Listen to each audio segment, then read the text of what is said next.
Good evening, everyone. Thank you for being here tonight.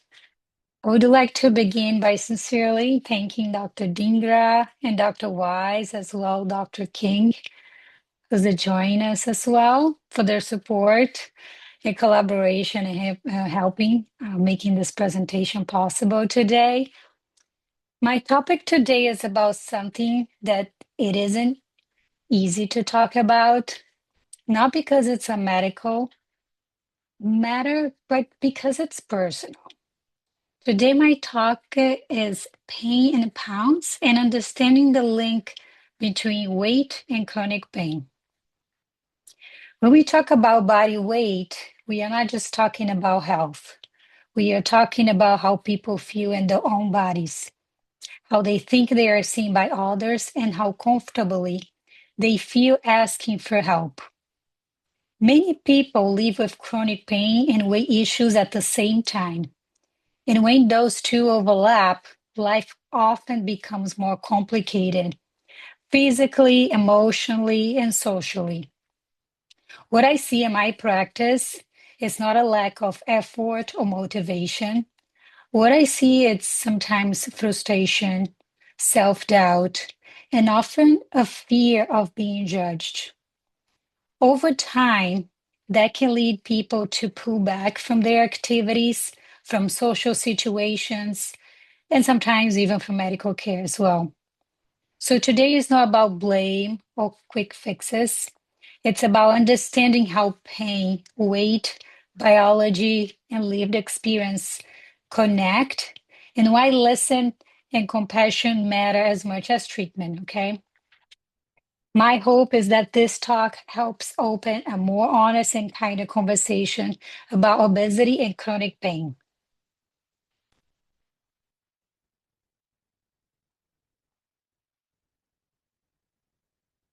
I would like to start mention I have no financial disclosures, and the opinions I'm going to talk today are wholly mine and do not represent the Stanford Pain Management Division or Stanford Healthcare. So, why are we focused on this today? Why are we focusing on this combination? First, we have to look at the sheer scale of it. If you look at the data on the left, you will see that obesity isn't an isolated issue. It is now mostly the norm. We are looking at nearly 40% of US adults dealing with obesity. When you add in those who are overweight, we are talking about nearly 3 out of 4 adults. At the same time, chronic pain affects about 24% of the adult population in the US. These are massive numbers. But the real story and the reason of this talk is that these two conditions rarely stay on their own lanes. They very often they travel together. We know from some investigation studies that middle-aged individuals that it's the body mass index, and we will talk about BMI in a second. When their BMI numbers go up, the pain reports also go up. This tells us that a significant portion of the pain epidemic we are seeing actually can be fueled as well by increase in weight. Let's look at what we're going to achieve today together, okay? Today it's about education and empowerment, not a personal medical advice. You all know by now that I am a doctor, but I am not your doctor. Everyone's body is different, so please consult your own care team before you make any drastic changes. I don't want you to feel overwhelmed by a long list of to-do things after this presentation today. Instead, I invite you to listen for just 1 or 2 changes that feel realistic for your life and take notes on those. First, we are going to dismantle the idea that this is just about willpower. We will look at biology and how chronic pain and weight mechanically and chemically reinforce each other. We will identify the usual suspects, how excess weight specifically changes the mechanics of knee osteoarthritis, hip pain, and the inflammation associated, for example, with headaches. We will cover pain smart strategies. This isn't just about diet, it's about 4 pillars: movement, nutrition, sleep, and stress. Stress and behavior management. Finally, you don't have to do this alone. We will discuss when it's time to bring in the experts to help you, whether it's the physical therapy team, a dietitian, behavioral health, or your doctor. Our ultimately goal today, it's simple. We want you to leave with a map of what is happening in your body and a doable plan to start feeling better. Here's our roadmap for the rest of the talk. First, we will define our terms and we will explore the two-way street. It is easy to focus on how weight affects pain, but also we need to validate how much chronic pain can actually cause weight change. We will touch on what research shows, validating these patterns, and show that they are real and how common they are. We will dig into why. This covers the part of mechanics, inflammation, and even how sleep or brain chemistry connect the two. And fourth, and most importantly, we will land on a practical plan. We will talk about movement, nutrition, sleep, and stress strategies. They are realistic and kind to your body. Let's start the beginning by defining our terms at the big picture. First, chronic pain. This you probably heard in all our talks about definitions of chronic pain. This isn't just a long last ouch. Chronic pain is formally defined as pain occurring on most days for at least 3 months. Unlike acute pain, which acts as a warning for a new injury, chronic pain often continues long after the original problem has healed. It is a full body and emotional experience that can lead to significant frustration and sometimes sadness. Chronic pain, as you all know, often interferes with daily life and can make it harder to work, spend time with your family and friends, do your exercise, sleep, or do activities that you enjoy. I would like to emphasize that chronic pain is real, even when your doctors cannot find a specific cause on the tests, on the scan, because it is often involves the way that your brain and your nerve system is processing the signals. Then obesity. Obesity is formally defined as abnormal or excessive fat accumulation that presents a risk to health. We typically use BMI to categorize this. On this slide, we will see the standard BMI categories used in medicine. Is starting from overweight at a BMI of 25, and moving through these 3 classes of obesity: class 1, class 2, and class 3. Your BMI is calculating use your weight and your height. Both of these numbers are used to calculate this BMI number. I want to emphasize here that BMI is just a starting point. It doesn't tell us the whole story. It is an imperfect tool because it does not actually measure body composition, or it's able to distinguish between muscle and fat. This means the BMI can sometimes misclassify very muscular people. Also, it's important to note that your health risk is influenced by many other factors: your fitness, your sleep, your mood, your overall medical history. You also might see your doctor measuring your waist. That helps to measure where the fat is stored. We focus on the waist because of something called visceral fat. This is the fat that lives deep inside, surrounding your vital organs, like your liver and abdomen. Unlike the fat that is just under the skin, visceral fat is a very busy tissue. It sends out chemical signals that can cause inflammation throughout your body. For someone that is living with chronic pain, this is very critical. Higher levels of internal inflammation can actually make your nerves more sensitive, effectively turning up the volume on the pain and how you feel the pain. And for example, in your back, on your knees, or in your head. We look at this number not for aesthetics.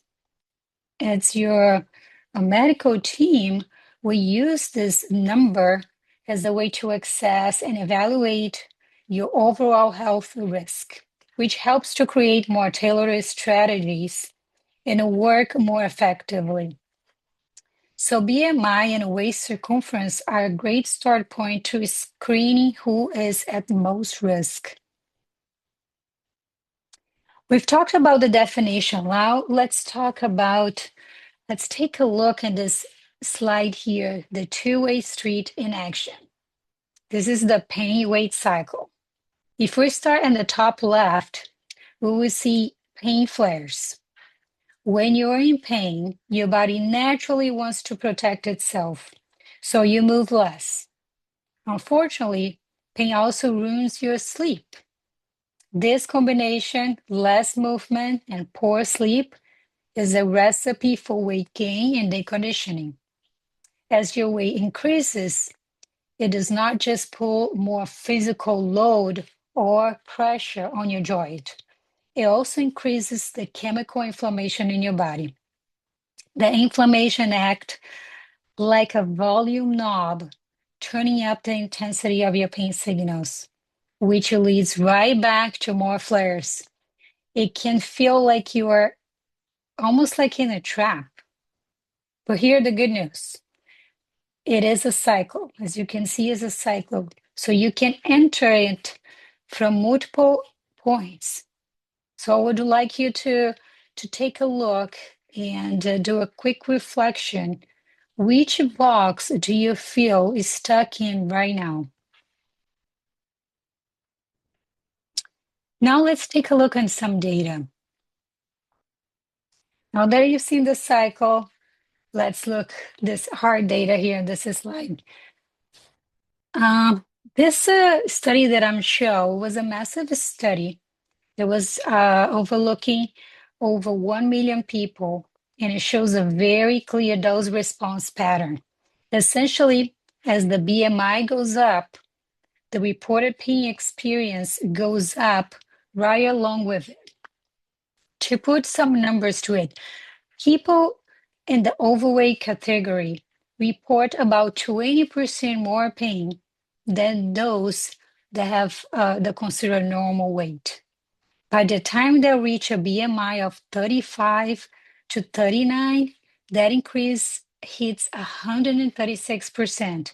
And for those with BMI over 40, pain reports are 254% higher. I want to be careful not to oversimplify with this slide. We know your pain isn't just about a number in the scale. It is influenced by your job, your mood, your sleep, your history, and many other factors. But the link here, it's very strong to ignore when we are planning your treatment. This is why I often say working on weight is not cosmetic when we have chronic pain. It is a functional medicine. We are doing this to help your body function better and hurt less. We know from the research that more weight often leads to more reported pain. But where does the pain actually show up? Most people immediately think of the mechanical areas, like the knees, the hips, and the lower back, where excess weight increases the physical load in our joints. And we also see this in the feet and the heels, which pretty much carry our entire body weight at every single step that we take. But the link goes much deeper than just physics. We see a strong connection to widespread pain conditions, such as fibromyalgia, where the issue is actually increased pain sensitivity. In this case, the nervous system itself becomes more reactive. Perhaps more surprisingly, weight is a major factor in migraines, tension headaches, some types of nerve entrapments like carpal tunnel. This is a clear sign that weight affects pain through chemical signs and inflammation, not just physical pressure. This brings us back to our two-way street. Whether it is a headache or an earache, these conditions make it harder to stay active, which keeps the cycle spinning. Let's look at a specific example here of this research in low back pain and sciatica. This is one of the most definitive links in modern pain medicine. This data is not just from one study. This is actually a meta-analysis, which is a combination of different studies. Initially, they put together 95 studies, and they ended up combining 33 very important studies with about 146,000 individuals. The data confirms a clear stepwise increase. As you can see, the prevalence of back pain is highest in the individuals with obesity, followed by those who are overweight, and the lowest is in those that have actually a such called normal weight. As weight increases, so does the prevalence of back pain. As you can see on the slide, compared to the normal weight, there is a 33% higher prevalence of back pain and a 43% higher risk that the pain will become a chronic pain. There is also a 56% increase in the likelihood that someone will need to seek professional medical care further back. And this information is actually not on a slide, but from some other studies that I have looked, for those facing a lumbar disc herniation, having obesity can carry a 89% higher risk of needing surgery. So here's the actionable insight. The researchers emphasize the obesity is a modifiable risk factor. This means that weight management is functional medicine. It can directly prevent the need for surgery. We don't just want you to lose weight. We want you to move better. A spine-safe strengthening and pacing plan is often the most powerful tool you have to take control of your recovery. Another example that I'm showing this slide, that it's a very common cause of pain, is the pain in the lower extremities, such as your legs and your hips.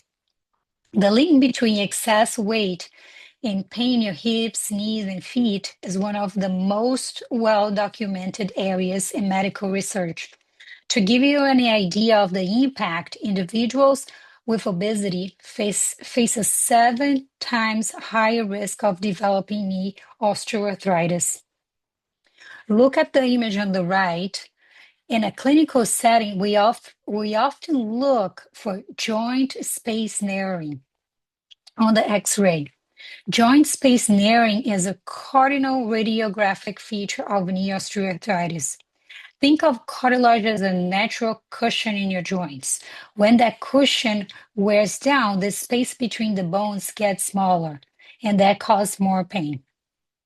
So you can see the picture in the left is the one with the normal space joint, and the one in the right is the joint that has the narrowing of the space.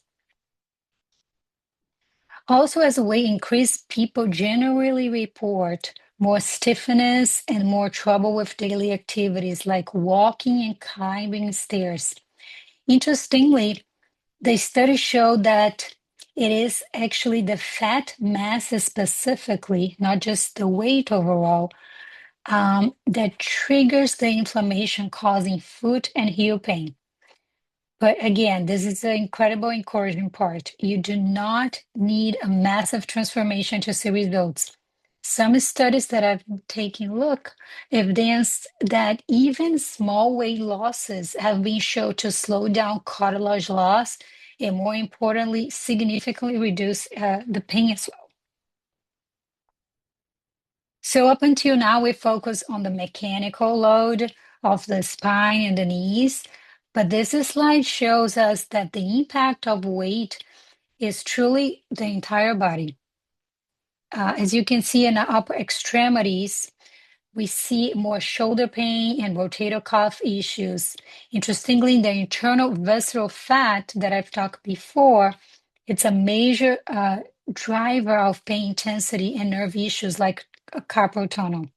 We also see a complex relationship with headaches, and it's actually a cycle. A higher BMI increases the risk of headache becoming chronic, but also having a history of migraines increases the likelihood of weight gain.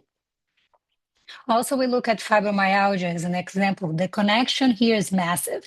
Individuals with obesity have 2.8 times higher odds of experiencing widespread pain. And about 80% of those with fibromyalgia also live with overweight or obesity. In these cases, it isn't just about heavy joints. It is about the nerve system that has become highly sensitive, often combined with a very poor quality of sleep. This really highlights that we are not just managing weight. We are managing a complex system of inflammation and nerve sensitivity. Looking at the research we just covered, it is easy to see why living with both chronic pain and obesity can feel very overwhelming. If you feel that way, I want to be the first one to tell you, you are not failing. What you experience is a very predictable interaction of your body's biology in your behavior when you are under the intense stress of chronic pain. When these two conditions hit together, they impact your quality of life harder than either one would on its own. It isn't just about the physical pain. It is the fact that interferes with your work, your family life. It may sometimes ruin your quality of sleep, as I mentioned before, which prevents your body from recovering. And it naturally leads to high level of stress and anxiety. Having said that, I would like to pivot to a place of hope because everything is connected in a cycle. You do not have to fix everything at once. Small and realistic changes at different points in this loop can create a positive spillover effect. A small win in how you sleep can lead to a win in how you move, which leads to a win in how you feel. Again, it is a cycle. With that in mind, let's move to step 3 of our roadmap to understand exactly why these links happen so we can start building that doable plan. To truly understand why pain and weight are so closely linked, we look at these 4 distinct pathways. Think of this as connectors between your weight and your nerve system. First, we have mechanics. This is the physics.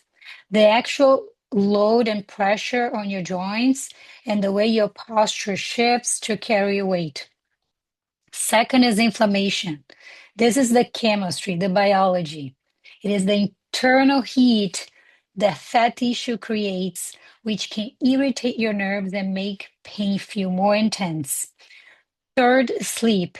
If your weight or pain prevents you from getting quality rest, your body's repair shop stays closed and you wake up with a more sensitive nervous system. Finally, the brain and the behavior. This is about how the stress of chronic pain changes our habits and our brain reward system.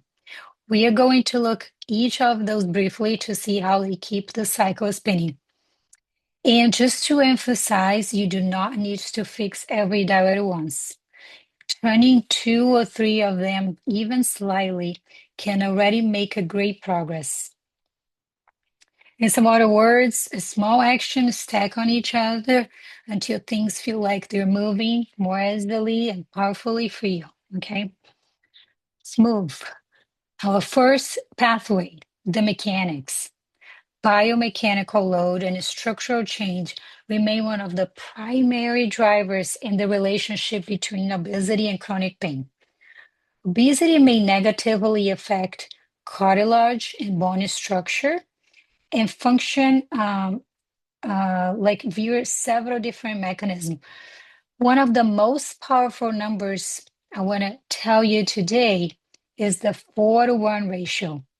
In your knees, every single pound of body weight translates to about 4 pounds of pressure when you walk.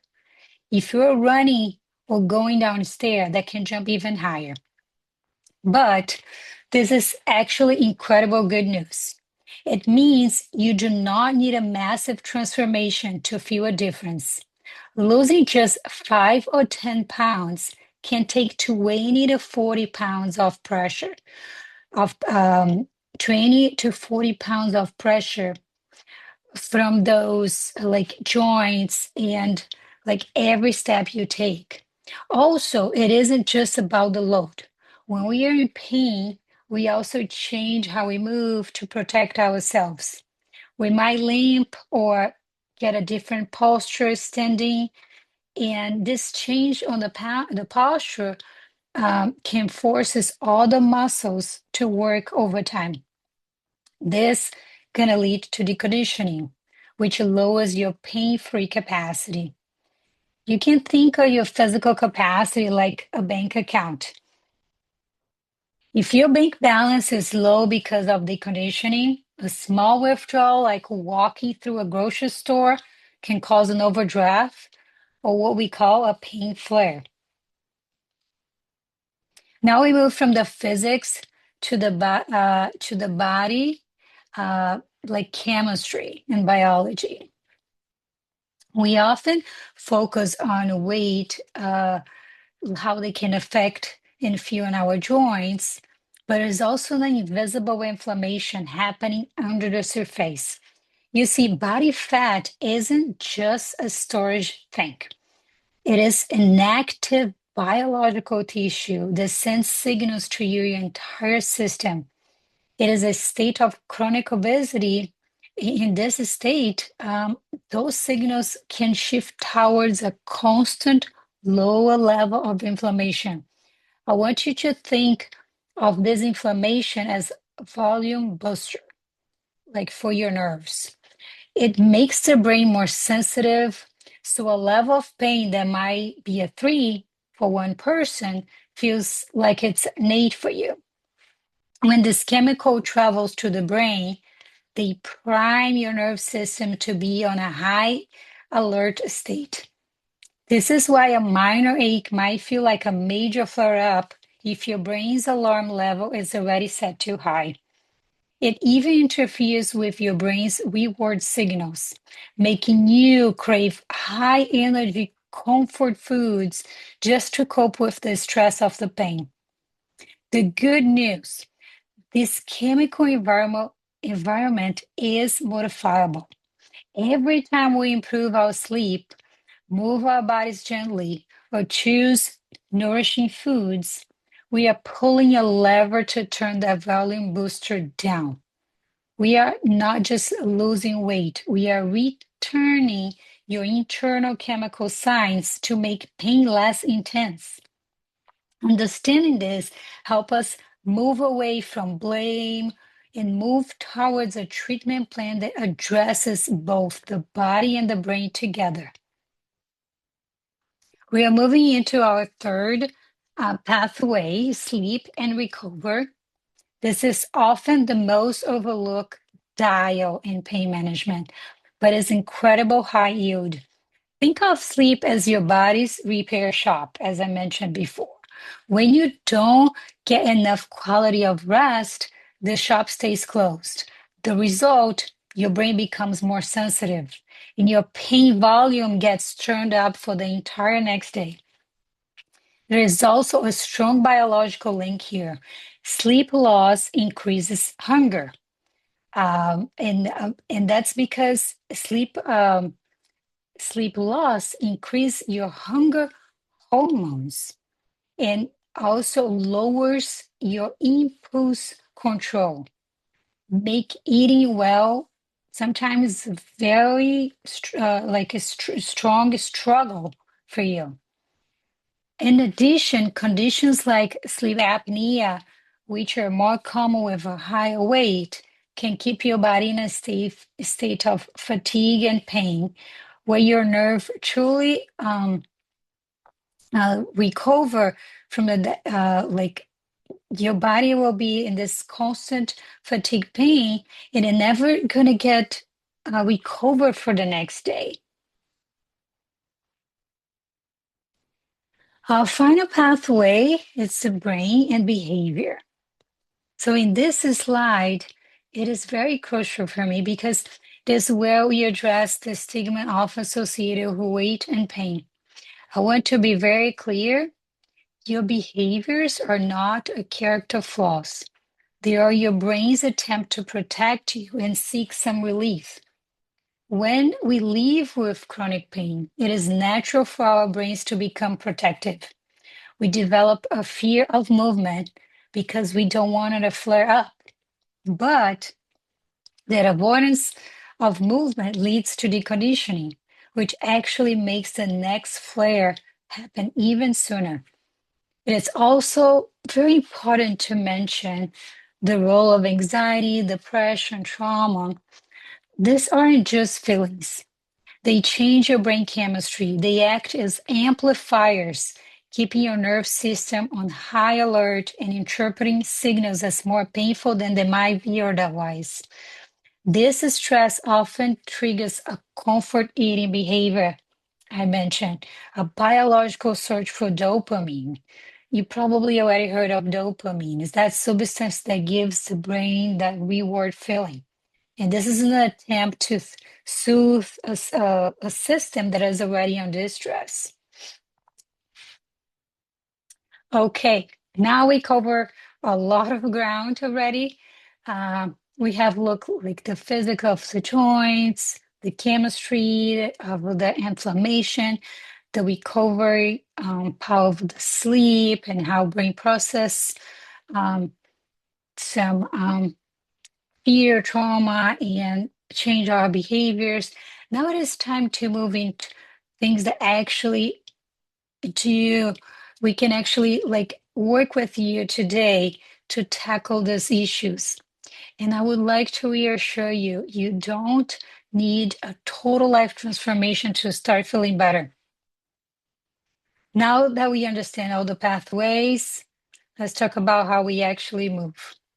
Most people with chronic pain alternate between doing too much when they feel good and then being forced to do nothing when they have flares. We want to break this cycle by treating movement like a medicine with a specific doses. The first rule is to start low. It might feel too easy, but we are training your nerve system to stay calm. Just try 5 to 10 minutes. If you feel okay the next day, you have found your baseline. Use the next day rule as your guide. If you are still flaring 24 hours later, the dose was too high for you. Just scale back next time. We aren't just looking for heroic weekends workouts. We are looking for daily consistency. A key part of this is diversifying. We don't want you to just walk. We want you to mix strength exercise and mobility. So all your support structures get stronger. If walking is too much today for you, you can use some low impact options like a bike or a pool to take weight off your joints. And finally, I want you to change how you measure your success. I don't want you to just ask, how much does it hurt today? Stop focus only on your pain score. Ask, what can I do today that I could not do last month or I could not do last week? Whether use a simple, you can just use a simple journal, or if you have the option, you can use a wearable device like Oura Ring or a smartwatch, like tracking things like steps, sleep hours, helps you to see the healing progress that you are making day by day. It also helps you stick to the next day rule. You see your activity spike one day, um, and the flare follows the next day, you have the data to adjust you to the dose for the next time. When you track your steps, your ability to climb stairs, or your sleep quality, you will see that you have successfully expanding your capacity and reclaiming your life back. Okay, to make those principles a little bit concrete, I put here, let's take a look on the sample of a 4-week plan. I want to emphasize it's just an example. Your starting point should be based on your own unique baseline. The core logic here is frequency plus short duration plus slow progression. For example, in week 1, you can start with just 5 to 8 minutes. The goal is to stop while you still feel okay, rather than have you pushing until you are in pain, okay? By week 3, you only add a minute or 2 if your body responds well the day before. If walking is too difficult for you right now, as I said before, you can follow the same exact schedule here as this dosing in a pool or a stationary bike. In a case that someone cannot walk safely or feel too unstable, I would suggest for you to have a physical therapist evaluation or a supervised program. Sometimes my patients ask me, how much weight do I need to actually lose to feel a difference? There is a study that is known as the IDEAL trial, that during the research, they follow hundreds of patients to find a threshold for real clinical change. They discovered that 10% of body weight, it's actually a critical turning point. At this 10% mark, the body undergoes a shift, like inflammatory markers in the blood dropped, and it was actually significantly. And then physical function also improves to the point that daily tasks became noticeable, that they were easier for the patients.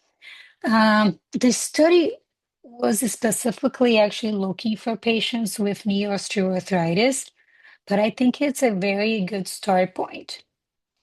Um, the study also showed that benefits continue to increase as you continue to lose your weight for 10, 20% or more than 20% of your weight loss. And there's also some studies that show that even a 5% or 7% of weight loss can be associated with changes in clinical and like mechanics outcomes, like people moving better. When people think of exercise for weight loss, they usually think of cardio exercises. But I want to convince you that strength training is actually your most powerful tool for joint protection. Stronger muscles act like shock absorbers.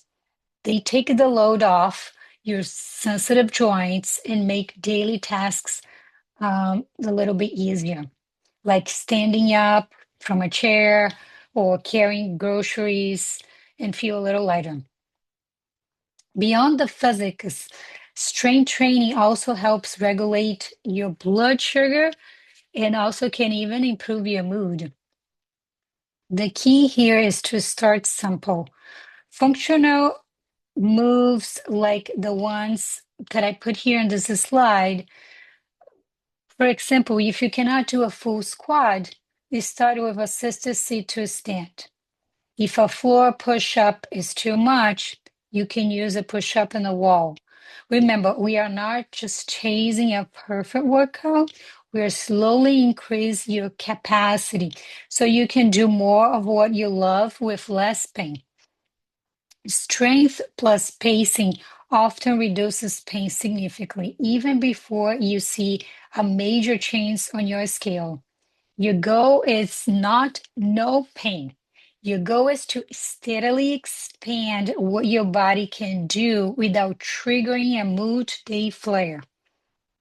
I have put some links here for this.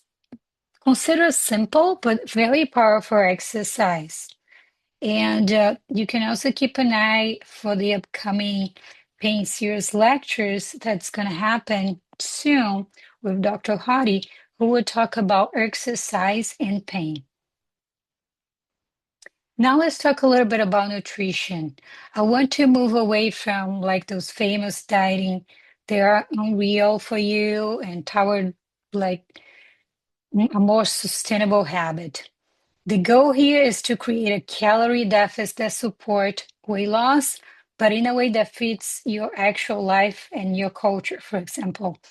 A great starting point is to build your meals around protein and fiber. These two things keep you like you feeling full and protect your muscles while you are losing weight. This is especially important because when we are in pain, we often reach for easy processed snacks that don't actually nourish us. Prioritizing protein and fiber is critical because they provide satiety, like the sensation of feeling full, and support your muscle mass. And that's the goal that we want here. People in chronic pain, it's very often that they eat too little protein, which can lead to muscle loss and further weakness. So we're trying to avoid eat little protein. We want you to try to increase your protein intake. And I understand it's difficult, so I highly recommend for you to start planning for the painful days.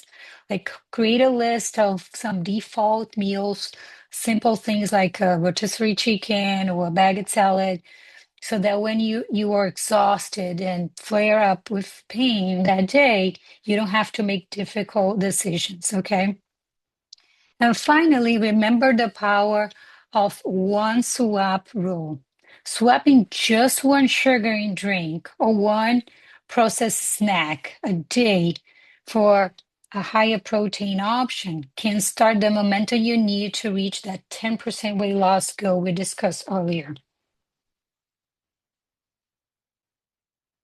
Oh, I also pointed it here on this slide, something that someone actually pointed to me, this Netflix documentary, You Are What You Eat. That is actually spotlight a study that was done in Stanford. And you can go back to some other lectures that we have presented about nutrition and pain. Sleep and stress. Stress management, I would say it's not optional in chronic pain. Stress can turn off the nerve system. So micro practices are more realistic than long meditation sessions for many people. To turn the volume down, you also don't need like a week at spa or something. You can just use like this so-called micro practices. This could be just like a 2 minute of deep breathing or a short walk during a stressful afternoon. That's actually very helpful. When we talk about sleep, I would say consistency is your best friend. Even if you cannot control when you fall asleep, try to pick like a consistent wake time, for example, to help to regulate your body and your brain. Improving your sleep by even 10% only gives you the biological fuel you need to stick to your movement and nutrition goals. My challenging for you tonight is to pick just one tiny win. Maybe it's a 10-minute wind down without your phone close by, or maybe pick a consistent wake time for tomorrow morning. Just keep it practical for you. One small sleep habit can improve the odds of exercise and eating well the next day. Also, I realized we have a stress and pain lecture upcoming in May 2026. So just keep an eye on that. I put here, this is like a little bit of a starter kit. If you need something simple, you can try to commit like 2 weeks, then reassess. Like together, these small steps are meant to be achievable, sustainable, and effective, especially for busy. And if you don't have much time, right? And if you feel like decommissioning. And here, like I mentioned, like movement snacks, just the shorts, 3 shorts bouts of movements a day. You can pick your favorite. And then 2 consistent chains in your nutrition. Either add more protein to your breakfast or replace a very sugary or processed snack by a healthier snack. And 1 sleep goal. Like change 1 sleep habit, bad sleep habit, for about 2 weeks, such as like the consistent wake time. Pick one and try to stick like for 2 weeks and see how you feel after that. As I'm gonna close this section, I would you to look at your mental health like as the control center for your entire recovery. In the same way we use exercise to restrain our muscles, we use psychological skills to retrain our brain's alarm system. So I would like you to talk to yourself and reframe. My body is alarmed, not broken. And I put this in my slide because I have been experiencing a lot of people that come to the clinic. They say, my body is broken. I have no fix. I have no hope. So I would like you to change this mentality, okay? Here's some skills that help. There's like some specific lectures about this, but pacing, greater exposure, cognitive behavior therapy, acceptance and commitment therapy, mindfulness, some relaxation trainings, and some support groups. This is some things that someone actually told me that would be a good thing to talk about. AIDS Brand Show. I can't remember what is exactly is this show, but someone told me it's really good and on a topic. And there's some other of our lectures here about body image. It's also very helpful in this topic. Here, some additional class and group resources is going to be on the slide. You can come back later to take a look on the video and see if you want to reach out to any of one of these resources further. Thank you, Dr. Ferro. I forgot to mention in the beginning, but I was asked to squeeze in a little bit in my talk about medications. So to finalize, let's just talk very briefly about this medication. I think we cannot talk about weight and pain without talking about medication, right? Many of the very medications that we use to help you with chronic pain or to manage your sleep or weight can actually lead to weight gain. So I would like you for your next doctor visit, you can ask them directly, is this medication weight neutral? Sometimes, unfortunately, it's not able to make a change of the medication, but sometimes it is. So I think it's important to ask. Also, I would like to tell, do never stop a medication cold turkey that can trigger major crisis for your nerve system. So instead, talk to your clinician about making a plan. Okay. So I don't want you go online, read that medication that can increase your weight and just stop without talking to your doctor. Okay. But again, sometimes just a small shift on the timing or dosing of the medication can actually support a better strategy and don't affect as much as the weight. So talk to your doctor, see what can be done. And I could not talk about weight loss without mentioning the GLP-1 agonists, the current superstars. So what are they? What they are? So GLP-1, it's actually a natural gut hormone that's released by your body after our meals.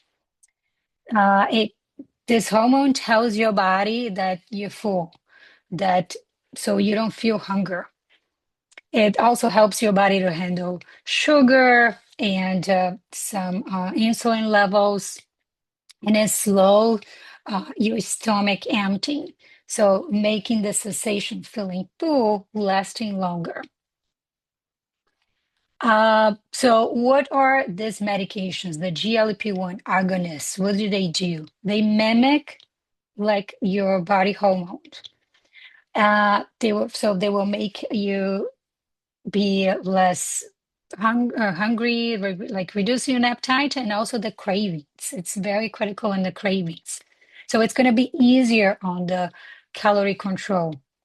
People ask me, like, usually, what is the weight lost? So the study shows that it's somewhat between 15 to 21% that it's usually shown in the studies. Um, Overall weight of the patients over 1.5 year. It can also help to sometimes increase blood pressure, has some benefits in blood sugar, and depending of other medical problems, then can also improve heart risk, actually decrease heart risk, and decrease fat liver.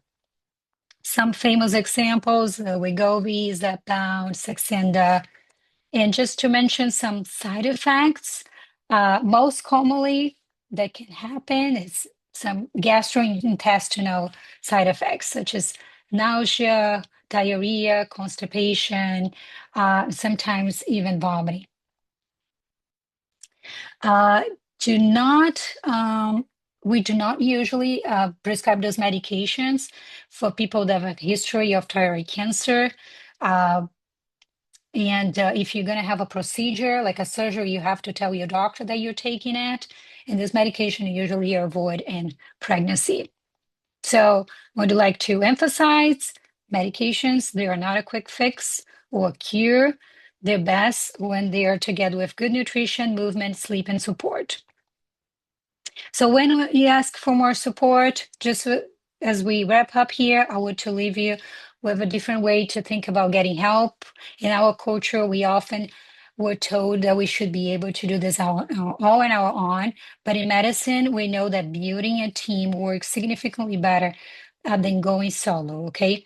Think of this professional as strategic partners. A physical therapist help with how you move. The dietitian helps with what is ideal for your meal, for your fuel, and the behavior health specialists to help with the mindset of resilience. If you feel stuck, it may be simply mean that you need a different tool, like a weight management clinic or a specialized support group. Remember, seeking support is not a sign that you have failed. It's a sign that you're serious about your strategy for a better, more active life. 2 slides about take-home messages. The link between obesity and pain is multifactorial, involving genetic, which I didn't have time to talk today, metabolic, biomechanical, environmental, behavior, social, and cultural factors. While chronic pain and obesity often reinforce each other, you can break the cycle by addressing multiple pathways: mechanics, inflammation, sleep, brain, and behavior. Start small by combining levers such as pacing, strength, nutrition, and sleep. Even modest weight loss can significantly improve pain and function, especially when combined with better movement and better sleep. Pain often improves before the scale shows. Uh, You do not need a perfect weight loss to start seeing the results. Your goal is not no pain, but to steadily expand what your body can do without triggering a multi-day flare. You don't have to do this alone. Again, the multidisciplinary support from the specialists, like the physical therapist and the other team, works. I would thank you so much for the opportunity of this talk today, and I give the word to Dr. Dingra.